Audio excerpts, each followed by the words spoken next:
एकाएक चौंके, हाँ, उठ करके हम सारा व्यवस्था कर दिए। बाद में होश में आए, नहीं वो होश में नहीं है कि जो मौजूदा हालात है, जो मौजूदा जो हालात है, हाँ, अभी भी लोग जो जा रहे हैं सर उपवन, अभी भी उपवन की हालात वही है। बहुत लोगों की प्रत्यक्ष अनुभूतियां हैं वहाँ पर सर, नंगी आंखों से लोग अभी भी वही घटना देख रहे हैं। नहीं, ये देख रहे हैं कि साहब मतलब कुछ ऐसी, अपना विवेक चाय पिलाता है ना, अजय बाबू जो साहब, हाँ, विवेक एक दिन गया है चाय लेकर के साहब के रूम में सवेरे सवेरे। तो पहले था आदत कि जैसे साहब के रूम में जाएगा तो गेट को ठक ठक करेगा तब जाएगा भीतर। तो विवेक बाबू उस दिन गेट को ठक ठक नहीं किए, गेट को खोले और जैसे दहना मुड़ेंगे साहब की ओर, विवेक देख रहा है कि साहब बैठे हुए हैं, हाँ, वो सीधे गिरा है चाय लेकर के पीछे। इस तरह की बहुत सारी घटना है, प्रत्यक्ष में लोग अनुभूत कर रहा है। तो मान लीजिए अभी लाखों ऐसे हमारे आपके गुरु भाई गुरु बहन हैं जो कहते हैं कि मेरे घर पर साहब आए, साहब ने मुझको ऐसे कहा करने के लिए, साहब ने मुझको ऐसे कहा करने के लिए, हमने क्या ये परिणाम आया है। नहीं, तो आपके घर साहब जा सकते हैं नहीं, और वो साहब वहाँ नहीं है। सही बात। तीसरी बात, मान लीजिए साहब को लेकर के लोग जा रहे हैं कहाँ, तो इस पारस हॉस्पिटल से मेदांता में रांची हॉस्पिटल ट्रांसफ़र हो रहा है, और उस समय अनु भैया को कह रहे हैं साहब का, अनु जी, अनु बाबू तो जी हमको सीधे आप उपवन लेकर के चलिए।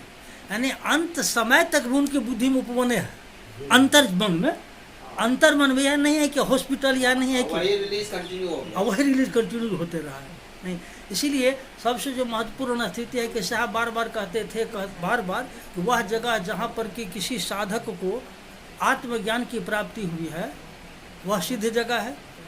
और साहब एक ऐसे पुरुष रहे हैं जो पुरुष जहाँ जहाँ गए हैं हर जगह सिद्ध हुआ है, जगह सिद्ध हुआ। हाँ, व्यक्ति सर सटा है आप में परिवर्तन। अभी गुरु बहन आई है ना, दौड़ करके कुछ सुने हैं कि अशोक भैया का तबीयत खराब है, आ गई कि नहीं आई? नहीं। अभी मान लीजिए ओम भैया लिखे फेसबुक पर, हम ही को खबर मिली, आ गए कि नहीं आ गए, या किनका प्रभाव है, इनका ओम भैया का, परमेश्वर जी का, अशोक भैया का, कि साहब का? मूलतः तो साहब है। नहीं, इसीलिए सारी स्थिति वैसे यथावत है। या अभी भी सर, अब एक दिन हम बैठ करके जोड़ने लगे, हम थे वैसे बात करने लगे अनु भैया से, तो आंकड़ा आया कि जो गुरु भाई अभी जा रहे हैं, गर्मी का मौसम है, तो जो जा रहे हैं तभी एक ठो लगा कि नहीं जो आएंगे सबको सत्तू पिलाई, क्योंकि लोग सवेरे पहुंच जाता है।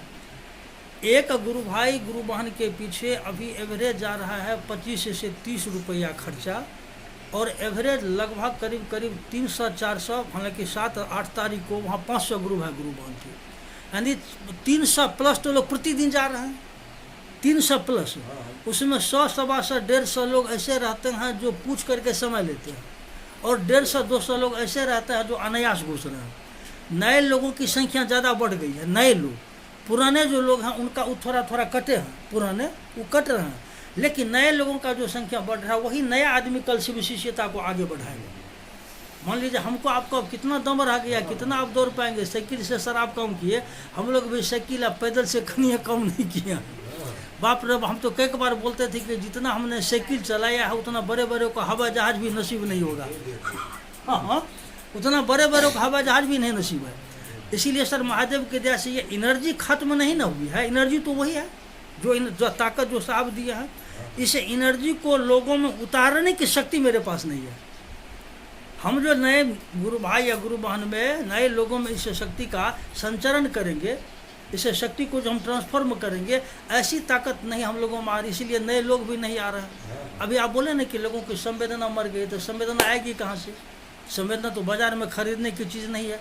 संबंध रहेगा तो संवेदना रहेगी, जिस दिन संबंध खत्म हो जाएगा संवेदना नहीं रहेगी। आपने पहले माना है कि शिव गुरु, आपने माना है कि ये मेरी बेटी है, तब न बाप के रूप में संवेदित हो रहा है। हमने माना है कि आप मेरे बाप हैं, तब न हम बेटा के रूप में संवेदित हो रहे हैं।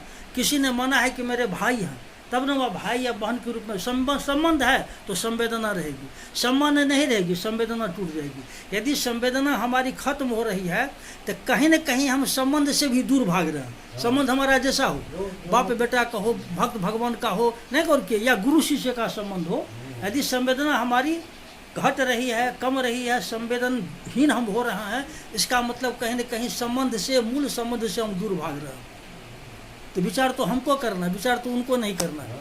हमने निर्णय लिया है हमने संकल्प लिया है कि शिव को हम गुरु बनाएंगे, हमने संकल्प लिया है कि साहब श्री हरिंद्रानंद जी के आदेश का पालन करेंगे। साहब संकल्प नहीं लिया है कि हम तुमसे करवाएंगे, नहीं नहीं, पहले हमने लिया। साहब ने महादेव से एग्रीमेंट किया था। जब महादेव पूछ रहा, आवाज़ आ रही है कि तुम क्या करते हो, तो साहब कह रहे हैं कि मैं शिव का शिष्य बनाता हूँ। महादेव तो नहीं बोले हैं कि तू शिष्य बनाओ, साहब अपने मन से कह रहे हैं मधेपुरा में। साहब कहना शुरू किया है कि शिव गुरु हैं, शिव का शिष्य बनिए। और लगभग 4 वर्ष के बाद 86 में साहब से पूछा जा रहा है बेगूसराय में, हरिंद्र तुम जो करते हो कहते नहीं हो। पूछा गया क्या करते हो, तो साहब कह रहे हैं मैं शिव का शिष्य बनाता हूँ। तो साहब का ना समझौता है, साहब ने संकल्प। और साहब कई बार बोले हैं कि महादेव यदि पूछते थे कि अच्छा बतलाइए, महादेव यदि कहेंगे कि हम दया नहीं करेंगे, आप लोग महादेव का काम कीजिएगा कि छोड़ दीजिएगा। तो पहले लोग कहते थे कि सर तब कैसे करेंगे, तब तो छोड़ देंगे, नहीं कर पाएंगे। और फिर साहब कह रहे कि नहीं यार, महादेव दया करे या नहीं करे, हमने निर्णय लिया है, हम महादेव के काम को करेंगे। सर को याद होगा है सर, गढ़ बरवारी में है कार्यक्रम 2001 में, लगभग 5 लाख की भीड़ है। और साहब खुला मंच से बोल रहे हैं कि ऐसे लोग जिनको मेरी बात अच्छी नहीं लगती है, मैं शिव का शिष्य हरिंद्रानंद उनके और उनके गुरु के बीच से अपने आप को संदेशवाहक के रूप में वापस लेता हूँ। साहब जैसे बोले, सारे लोग आकर के साहब के पाँव में लटक गए। बरवारी के लोग, बहुत पुराने लोग जितने थे बिहार के, सर हम लोगों का क्या होगा। साहब कह रहे हैं कि आपके लिए हमने नहीं कहा है, हमने उनके लिए कहा है जिनको मेरी बात अच्छी नहीं लगती है। नहीं, आज जिनको साहब की बात अच्छी नहीं लगी, साहब की बात अच्छी नहीं लगी, उनकी क्या दशा है पुराने लोग बहुत देखे हैं। और ये चर्चा सर होनी चाहिए क्षेत्र में। ये चर्चा जिन लोगों को साहब की बात अच्छी नहीं लगी, उनको साहब अच्छे नहीं लगे। पहले तो साहब के बात से दूर हटे, धीरे धीरे साहब से हट गए। अभी भी साहब श्री हरिंद्र जी अभी भी साहब श्री हरिंद्रानंद जी के द्वारा कही गई ऐसी बहुत बातें हैं, उन्होंने विभिन्न जगहों पर चिन्हित किया है। ऐसे बाबू जाओगे तो यहाँ गड्ढा मिलेगा, ऐसे जाओगे तो यहाँ खाई मिलेगी, ऐसे जाओगे तो यहाँ पहाड़ मिलेगा, ऐसे जाओगे तो समतल रास्ता मिलेगी, यह रास्ता तुमको सीधे से विशिष्यता की ओर लेकर चला जाएगा। साहब की बहुत बात है हमारे सामने, इनके सामने, इनके सामने, इनके सामने। हम भय में हो या किसी लालच में हो या किसी आकर्षण में हो, हम साहब के द्वारा कही गई बहुत बातों को छुपा रहे हैं, व्यक्त नहीं होने दे रहे हैं। इसका कहीं न कहीं भविष्य में मेरे जीवन पर भी इसका प्रभाव पड़ेगा। और जब साहब इंडिकेशन दिए, साहब यदि सर कह दिए कि बाबू ये जो बेसिन है ना तुम्हारा बेसिन, इस बेसिन को छुओगे तो इसमें करंट लग जाएगा, ये विश्वास करेगा कोई? इस बेसिन में करंट आएगा नहीं।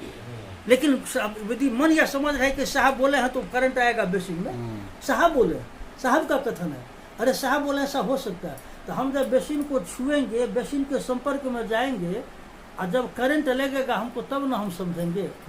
अभी भी बहुत गुरु भाई लोग बोले, हमने कहा कि साहब अभी भी क्या हुआ है, वो जो यात्रा हुआ नेपाल जी, तो गिनती पर लोग बचे हुए हम मात्र। और इसीलिए सर जो स्थिति अभी आ गई है मौजूदा हालात में, तो मौजूदा हालात में आप यदि गौर करेंगे तो आप पाएंगे कि साहब को ही जांच करके अपने शिव को गुरु माना, साहब को ही परख करके, साहब की ही बातों को सुन करके, पढ़ करके हमने भी शिव को गुरु माना है। बाकी ये सारे जितने लोग हैं, इन लोगों ने हमको आपको सुना है।